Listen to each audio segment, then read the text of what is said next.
Ես ուզում եմ նաև շնորհակալություն հայտնել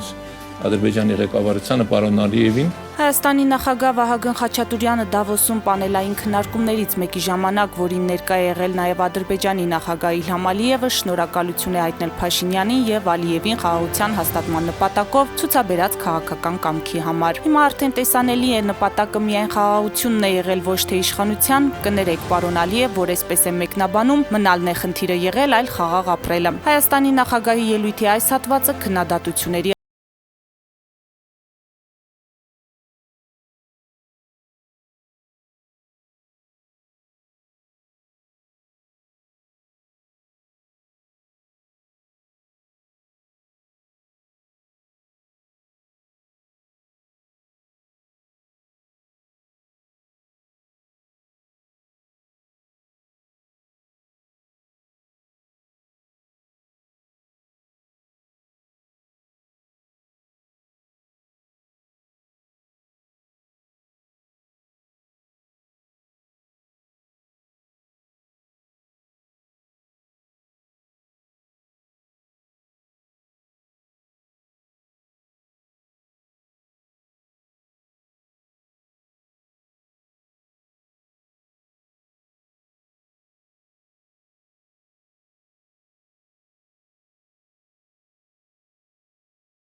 Սենց նշել է դերասանը։